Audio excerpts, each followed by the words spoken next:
ला तुशरिक बिल्लाहि शैअन इन कुतिलता औ हुर्रिकता। आए मुआज, अल्लाह के साथ कभी भी किसी भी हाल में किसी गैर को शरीक मत करना। चाहे तुम्हें कत्ल कर दिया जाए या तुम्हें जलाकर राख कर दिया जाए, तुम्हारी बॉडी को जलाकर हवा में उड़ा दिया जाए, कुछ भी किया जाए, लेकिन अल्लाह के साथ किसी को शरीक मत करना।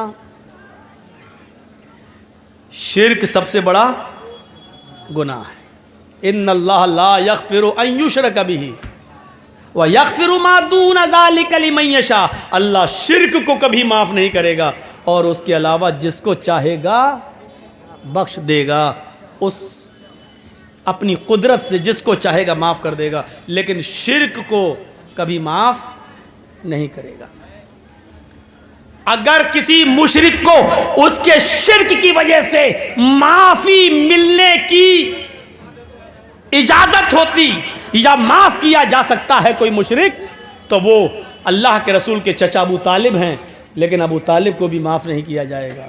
हज़रत इब्राहीम के बाप आज़र हैं, लेकिन आज़र को भी जहन्नम से निकाला नहीं जाएगा, क्योंकि इन दोनों का इंतकाल शिर्क पर हुआ है।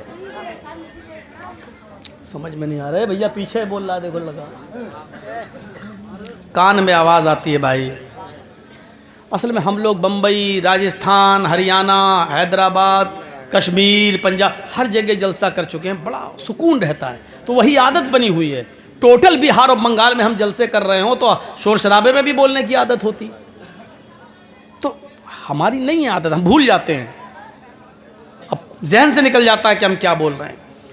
तो शिर्क अल्लाह रब्बुल आलमीन माफ़ नहीं करेगा, लेकिन शिर्क को पहचानिए, शिर्क क्या है। हर आदमी कहता है शिर्क गुनाह है, लेकिन शिर्क है क्या? अल्लाह के नबी फरमाते हैं कि शिर्क चींटी की चाल से ज़्यादा बारीक है। हम कर जाते हैं और पता नहीं चलता। जर्जिस साहब को बुखार आ गया, सर में दर्द है, डॉक्टर के पास गए, जल्दी से 102 102 डिग्री बुखार तेज, पैरासीटामोल दिया, डोलो दिया, कुछ दिया, जल्दी से खाया पिया, खाना ना खा के थोड़ी देर के बाद आराम, माशाल्लाह अच्छा आराम मिला। मौलाना साहब कैसी तबीयत है? बहुत अच्छी, उस डॉक्टर ने मुझे ठीक कर दिया है। शिर्क हो गया। अरे फलां डॉक्टर से दवा लाए, उसकी दवा से ठीक हो गए। शिर्क कर दिया हमने, हमें पता भी नहीं चला। हम समझ रहे हैं कि किसी मजार पे जाके चादर चढ़ाओ, माथा टेको और कहो बाबा तेरे दर पे आया हूं तो झोला झोली भर के जाऊंगा, यही शिर्क है? नहीं, शिर्क चींटी की चाल से ज्यादा बारीक है। जबकि हमें क्या कहना चाहिए? माशाअल्लाह, उस डॉक्टर की दवा मैंने खाई, अल्लाह ने उस डॉक्टर की दवा में शिफा रखी थी, अल्लाह के हुक्म से मैं ठीक हो गया। कहना यह था हमें, अल्लाह ने उस डॉक्टर के जरिए मुझे ठीक कर दिया, यह भी चलेगा। लेकिन हमने क्या किया? ओह, अरे कैंसर था मेरी माँ को, अरे मैं अगर बंबई में टाटा हॉस्पिटल नहीं गया होता तो मेरी माँ मर गई, मर जाती। शिर्क हो गया।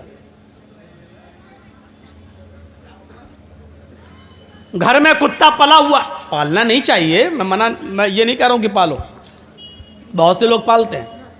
घर में पला हुआ है, चोर आए चोरी करने, कुत्ते ने भौंकना शुरू कर दिया, चोर भाग गए। सुबह उठ के आपने कह दिया अगर कुत्ता ना होता तो चोरी हो जाती। शिर्क हो गया। इस कुत्ते की वजह से मेरे घर में चोरी बच गई। शिर्क हो गया। शिर्क चींटी की चाल से ज्यादा बारीक है, लेकिन हां, चूंकि यहां कसदन और जानबूझकर आप ये नहीं कह रहे हैं, इसलिए उस दर्जे में दाखिल नहीं होंगे, क्योंकि आपकी नीयत ये नहीं थी कि डॉक्टर नहीं सही किया है। आप ये जानते थे कि अल्लाह ही ने डॉक्टर के हाथ में शिफा दी है, लेकिन जबान से आपके निकल गया कि डॉक्टर की वजह से सही हो गए।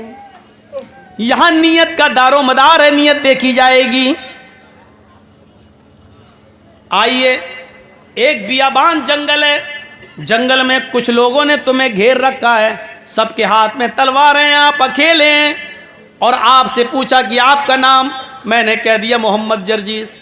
मुसलमानों जी, अल्लाह का इनकार कर, मोहम्मद के रब का इनकार कर, वरना मैं तुझे कत्ल कर डालूंगा। या अल्लाह, ये सूरत हाल पैदा हो गई है, मैं क्या करूं। हदीस की किताब मुस्लिम शरीफ की हदीस के अल्फाज ये कहते हैं कि अल्लाह के नबी से यही सिचुएशन एक सहाबी ने पूछी थी कि जंगल में मैं अकेले पड़ जाऊं और लोग मुझे घेर लें और वो ये कहें कि मोहम्मद के रब का इनकार कर, अल्लाह का इनकार कर, तब मैं तुझे छोड़ूंगा। तो अल्लाह के रसूल, अगर मेरी जान जा रही हो लेकिन अल्लाह का इनकार करने से अगर मेरी जान बच रही हो तो मैं क्या करूं। अल्लाह के नबी यहाँ क्या फरमाते हैं, आपने फरमाया अगर अल्लाह का इनकार करके तेरी जान बच रही है तो बचा ले, अल्लाह का इनकार कर दे। क्योंकि जब तू कलमा पढ़ता है तो उसका पहला हिस्सा भी इनकार पर ही मुश्तमिल है। ला इलाहा, कोई माबूद नहीं। आप तो अल्लाह का भी इनकार कर रहे हो ना।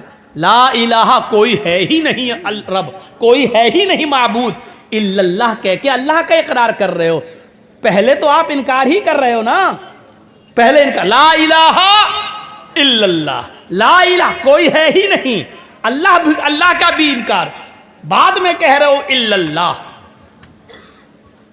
तो अगर अल्लाह का इनकार करने से तेरी जान बच रही है तो बचा ले, जब वो तुझे छोड़ दे, घर पे आ जाए तो फिर इल्लल्लाह कह देना,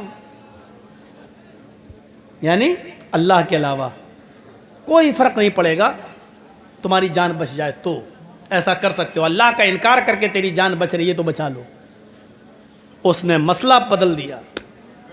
उस सहाबी ने मसला पूछा, अल्लाह के रसूल, अगर वो ये कहे कि मेरे मालिक को सजदा करो, भाई उन 5-6 लोगों में उसका कोई सरदार भी हो और वो ये कहे कि नहीं, 5-6 आदमी मुझे घेर लें, सबके हाथ में तलवार है, वो ये कहें कि मेरे मालिक को सजदा करो तब मैं तुम्हें छोड़ूंगा, इसके सामने सर झुकाओ तब मैं छोड़ूंगा, और सजदा करने से ही मेरी जान बच सकती है वरना नहीं, तो क्या मैं सजदा कर दूं। तो अल्लाह के नबी ने यहां क्या जवाब दिया वो सुनिए। अल्लाह के नबी फरमाते हैं, नहीं, इन कुत्तिलता औ हुर्रिकता, अगर तुझे टुकड़े टुकड़े भी कर दिया जाए तो करवा लेना, जलाकर राख कर दिया जाए तो करवा लेना, लेकिन अल्लाह के अलावा किसी और को सजदा ना करना।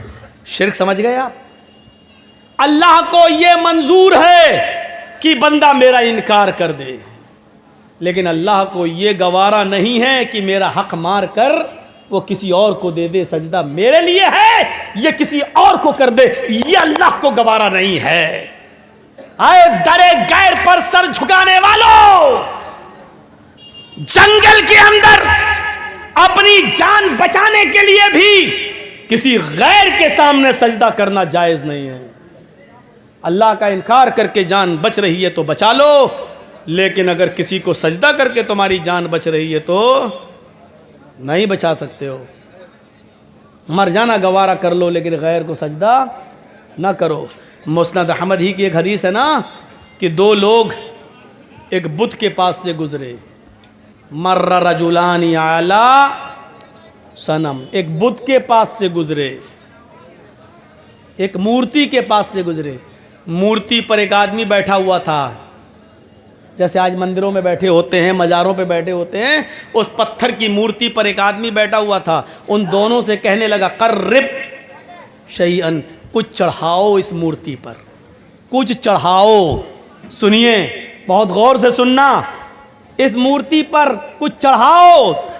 इन दोनों ने कहा कि हमारे पास तो चढ़ाने के लिए कुछ नहीं है, मैं क्या चढ़ाऊं। उसने क्या कहा, कर्रिब वलौ जुबाबन, एक मक्खी ही मार के चढ़ाओ, लेकिन चढ़ाओ, अगर नहीं चढ़ाओगे तो जाने नहीं देंगे। ये हमारे बुजुर्ग की मूर्ति और तुम कुछ नहीं चढ़ाओगे, ये हमारे भगवान की देवी देवता की मूर्ति और तुम कुछ नहीं चढ़ाओगे। चढ़ाओ, का कुछ नहीं है, का मक्खी ही मार के चढ़ाओ। एक आदमी ने मक्खी मारी, उनमें से एक ने, और चढ़ा दिया। उन दोनों में से एक ने एक मक्खी मारी और उस बुत पे चढ़ा दिया। फखल्लौ सबीला, उन लोगों ने इसका रास्ता छोड़ दिया, जाओ तुमने मक्खी मार के चढ़ा दी, तुम जाओ, तुम्हारी जान हमने बख्श दी। दूसरे से कहा तुम भी चढ़ाओ, उसने कहा नहीं, मैं गैरुल्लाह पर कोई चीज नहीं चढ़ा सकता। हदीस के अल्फाज हैं फ़क़तलूहु, उस मूर्ति पर बैठे हुए लोगों ने मिलकर इसको मार डाला। किस जुर्म में? इसने एक मक्खी भी मार के नहीं चढ़ाई, इसको मार डाला। फ़दख़लल जन्नह, अल्लाह ने इसको जन्नत में दाखिल कर दिया। एक मक्खी जिसने मार के चढ़ाई वो कहाँ गया? जहन्नम में। हम क्या क्या चढ़ा देते हैं। चलो भैया जल्दी कर लो, मदरसे का मामला है। जो लोग, आप लोग अगर ये काम पहले कर दें तो हम लोगों को क्यों टेंशन लें? नहीं करने तो करें। मदरसे का मामला दे दीजिए भाई, आप लोगों के मदरसे चल रहे हैं, अल्लाह ना करे कि और जगहों की तरह हालात ख़राब हो जाएं, मदरसे बंद हो जाएं। आप दीजिए मदरसे का ताउन ज़्यादा से ज़्यादा करिए, मदरसों ही के लिए तो जलसे कराए जाते हैं।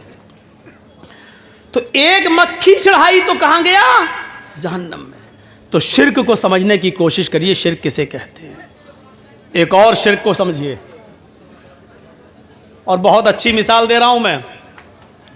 ये कौन सी जगह है? चिमनी बाजार। आपके यहाँ का कोई आदमी दिल्ली में काम करता है, 2, 4, 6, 7 महीने, 8 महीने, 1 साल के बाद आता है। चिमनी बाजार से एक आदमी दिल्ली घूमने गया, आपके यहाँ ठहरा, आपने उसको कुतुब मीनार घुमाई, आपने उसको दिल्ली की जामा मस्जिद घुमाई, लाल किला घुमाया। अब वो वापस आ रहा है, आपने उसको कहा भाई अब तुम चिमनी बाजार जा रहे हो? जी। गांव में मेरी बीवी रहती है, बच्चे रहते हैं। जी। 5,000 रुपये की खूबसूरत साड़ी खरीद कर दिल्ली से आपने उसको दी कि लीजिए मेरी बीवी को दे देना। आप उसकी साड़ी को लेकर आ रहे हैं, घर पहुंचते हैं, अपने नहाते हैं, धोते हैं, नाश्ता पानी करते हैं, चल दिए कहां? अपने दोस्त की बीवी के पास उसको साड़ी देने के लिए। दरवाजा खटखटाते हैं, बीवी ने दरवाजा खोला। जैसी दरवाजा खुलता है, सामने गांव का आदमी खड़ा है, अंदर दोस्त की बीवी है। बीवी ने कहा कहिए कैसे आना हुआ? आपके शौहर ने आपके लिए साड़ी भेजी है भाभी, मैं दिल्ली गया था घूमने के लिए, आपके शौहर के पास रुका था, जब वापस आने लगा तो आपके हस्बैंड ने, आपके शौहर ने ये खूबसूरत साड़ी भेजी आपके लिए। ईमानदारी के साथ बताइएगा, दिल से बताइएगा, जर्जीस का चेहरा देखकर नहीं। बीवी को किसकी तारीफ करना चाहिए? ईमानदारी का जवाब यही है, जिसने साड़ी भेजी उसकी, यानी शौहर की तारीफ। लेकिन बीवी बजाय शौहर की तारीफ के साड़ी देने वाले की तारीफ करने लगे, जो लाया है उसकी तारीफ करने लगे। एक्सक्यूज मी, माशाल्लाह आप तो बहुत अच्छे हैं, दिल्ली से साड़ी ले आए, आइए चाय पी लीजिए, और अपने दिल के सारे दरवाजे उसके लिए खोल दे। दिल्ली में आप बैठे हैं और मोहल्ले के किसी आदमी ने आपको खबर दे दी, साहब साड़ी आपने भेजी, और आपकी बीवी तो गुलछर्रे उसके साथ उड़ा रही है जो साड़ी लेके आया। मैंने उसके साथ मोटरसाइकिल पर बैठे हुए देखा, उसके साथ घूमते हुए देखा, उसके साथ होटल में चाय पीते हुए देखा, वो तो घूम रही है। ईमानदारी के साथ बताइएगा, क्या आप अपनी बीवी की इस बेगैरती को बर्दाश्त कर लेंगे? नहीं करेंगे। दिल की आवाज़ यही है कि आप अपनी बीवी की इस बेगैरती को बर्दाश्त नहीं करेंगे। कम बखत साड़ी मैंने दी, तारीफ उसकी कर रही है, मेहनत मैं कर रहा हूँ, कमा मैं रहा हूँ, 5,000 रुपये का हमने साड़ी खरीद कर तुझे भेजी, और तारीफ तू उसके साथ घूम उसके साथ रही, नाम उसका ले रही है। आप वहीं बैठे बैठे मोबाइल उठाओगे, बीवी के नंबर को डायल करोगे, ए डाइन चुड़ैल, क्या हुआ? उसके साथ घूम रही है। हाँ तो क्या हुआ? उसने वो साड़ी दी, आप वहीं से बैठे बैठे कहोगे तलाक तलाक तलाक। जब आप अपनी बीवी की इतनी सी बेगैरती बर्दाश्त